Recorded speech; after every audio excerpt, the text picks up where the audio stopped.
Bienvenue sur TKR Geek, nous sommes toujours sur le Festival international des jeux à Cannes et nous sommes avec Ludovic Maublanc sur le stand de Funforge qui nous présente du coup son prochain jeu, enfin un de ses prochains jeux. C'est ça. Parce que ce n'est pas le seul.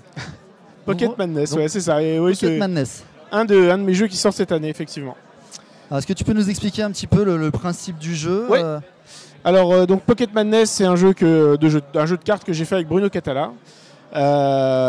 Et qui est un jeu de cartes pour 3 à 5 joueurs. Alors comment ça marche? Qu'est-ce que c'est? On est dans l'univers de l'appel de Cthulhu. On est des investigateurs. On va faire des investigations qui correspondront dans le jeu à piocher des cartes. Okay. Dans le but de découvrir les différents monstres du mythe de Cthulhu. Chaque monstre, une fois découvert, va nous permettre d'accéder à des pouvoirs spéciaux. Okay. Des effets autour du jeu pour accéder à la victoire.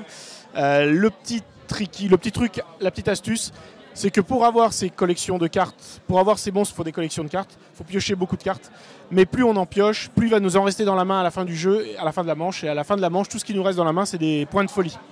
Donc il va falloir piocher beaucoup, mais les bonnes valeurs, éviter d'en avoir trop, d'être un peu trop gourmand à la pioche, pour éviter d'avoir le plus de folie à la fin du jeu, en fait, pour être le plus sain d'esprit. Comment ça fonctionne techniquement? On commence tous le jeu avec 3 cartes. Ces cartes-là, en fait, sont des cartes numérotées de 6 à 12. En fait, le numéro ne correspond pas à une valeur, mais à la fréquence de la carte dans la pioche. Okay. Donc la 12, tout simplement, il y en a 12 dans le paquet. Très bien. Ce qui permet de savoir un peu la rareté. Et à votre tour de jeu, vous allez piocher de 1 à 3 cartes. Alors la pioche, elle est un peu particulière. En fait, elle est ouverte sur la table. Ça veut dire qu'en fait, quand je pioche, je sais ce que je pioche. Et je sais aussi et surtout ce que je vais laisser au joueur d'après. Ça fait aussi partie des petites astuces méchantes du jeu. C'est je pioche pour moi, pour avoir les cartes dont j'ai besoin, mais je pioche aussi pour éviter de laisser au joueur d'après quelque chose d'intéressant pour lui. Ouais, complètement. Il y a quelques cartes face cachée quand même au début de la partie. On va en introduire un certain nombre, juste pour donner un petit peu de suspense et un petit peu de prise de risque sur la pioche. Donc on va piocher de 1 à 3 cartes, les incorporer dans sa main, joueur suivant, etc. Et dès qu'on va avoir dans sa main au moins 3 cartes de la même valeur, on aura le droit de les poser et d'activer le pouvoir du monstre correspondant. Okay. En fait, on va prendre une carte, la carte correspondante. Si j'ai mes 12, je prends le Cthulhu que je vais poser devant moi et je pourrais m'en servir immédiatement ou plus tard dans la partie. C'est pas un pouvoir immédiat. C'est pas un pouvoir immédiat, on va s'en servir au moment qui nous intéresse. Notamment, le Cthulhu permet de passer son tour, ce qui est très intéressant parce que peut-être que ce qu'il y a à piocher est vraiment pas intéressant pour moi. Donc, au moment de piocher, je vais dire ben non, je passe mon tour, joueur d'après. On le remet pour le prochain joueur, mais tant que je ne l'ai pas utilisé, un joueur qui ferait les 12 me prendrait ma carte si je l'ai pas utilisé avant. Donc du coup, il y a tout intérêt en fait, à pas trop attendre. Il ne faut pas trop attendre, oui, tout à fait. Il faut de toute façon, tout se surveille. En fait, comme la pioche est ouverte, si j'ai gardé mon Cthulhu devant moi, si je vois un joueur piocher beaucoup de 12, je me dis bon voilà, faut que j'utilise. Si je vois que les 12 sont un peu dilués entre les joueurs, je peux me permettre d'attendre un peu. Donc voilà, les joueurs vont piocher, poser, déclencher des effets, etc. Ça aura pour effet donc, de vider la pioche et de vider la main des joueurs. Donc la manche va s'arrêter dans 2 cas différents. En fait, soit quand la pioche est épuisée, auquel cas tous les joueurs ont un dernier tour de pause, mais vont scorer en négatif, enfin en point de folie, toutes les cartes qui leur restent dans la main. Okay. Chaque valeur qui n'a pas été posée, donc là j'ai 2 10 et un 7, je ne les ai pas posés, j'ai 2 points de folie à la fin du tour. Okay. Donc on voit que plus on va piocher, plus on a de chances de faire des bonnes combinaisons et de pouvoir jouer ses effets. Et plus on risque d'avoir de cartes en main. Plus on risque à la fin du jeu d'avoir trop de points de folie. Ça peut aussi s'arrêter si un joueur vide sa main, auquel cas il y a une fin prématurée de la manche. À ce moment-là, ce joueur va perdre la moitié de sa folie. Il va se soigner, ce qui va lui permettre de rattraper un peu son retard si jamais il a vraiment cumulé. Et ensuite, tous les autres joueurs vont prendre un point de folie. D'accord. Voilà. Donc c'est plutôt intéressant. Et ça va lancer une manche suivante, à condition qu'un joueur n'ait pas atteint 9 points de folie, qui est le seuil au-delà duquel on bascule et où on perd la partie.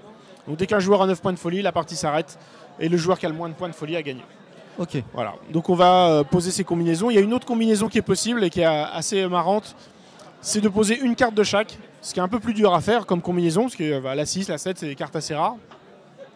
Si on réussit à poser une de chaque, tous les adversaires prennent un point de folie. Okay. Si un autre joueur, enfin n'importe qui refait ça dans la même manche, c'est 2 points de folie. La 3e fois, 3 points de folie, la 4e fois. Donc il peut y avoir des enchaînements comme ça. Donc on peut très bien à un moment donné avoir certaines cartes qu'on pourrait poser pour avoir une combinaison, mais on commence à avoir les 7 différentes. Est-ce qu'on va pas attendre un peu des fois que ça déclenche un gros truc il y a toujours à chaque fois des petits choix comme ça, un peu effectivement, c'est assez malin. Il y a pas mal de choses à gérer. Il y a pas mal de petits. En fait, le jeu est très simple. C'est je pioche des cartouches, je pose mes trucs. On peut y jouer de manière assez détendue avec ce qui vient, et puis voilà. Mais il y a quand même moyen d'anticiper les coups, de regarder ce qui est passé. Quand un joueur va poser une série devant lui, on sait que ces cartes-là ne sont plus dans la pioche. On commence à estimer les cartes cachées, qu'est-ce que ça peut être. Ça peut être assez malin en fait, si les joueurs veulent bien se donner la peine.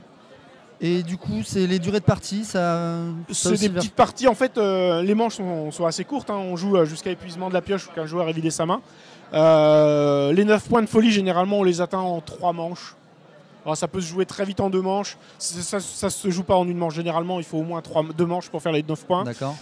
Ça va être 2, 3, 4 manches. Donc voilà, la partie va durer 20 minutes. Quoi. Enfin, voilà, c'est vraiment des petites parties, c'est des petites manches très nerveuses. Voilà, y a des retournements de situation quand on réussit à vider sa main.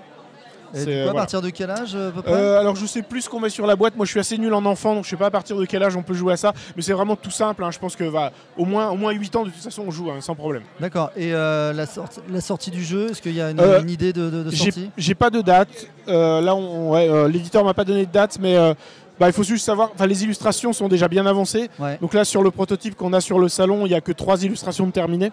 Mais voilà, il en reste plus que quelques-unes à faire. On a déjà les crayonnés, ça peut aller très vite en fait. Donc ça sera dans le début d'année de toute façon. Voilà. D'accord. Sans vouloir parler à la place de l'éditeur, je pense qu'avant l'été ça sort. Ça va être incessamment, je pense. Bon très bien, on en reparlera d'ici là du coup pour un test complet sur TKR Geek. Très bien. Du coup, merci Ludovic Maublanc de nous avoir présenté Pocket Madness. Mais de rien. Bonne fin de salon et puis à bientôt. Merci, à bientôt. Au revoir.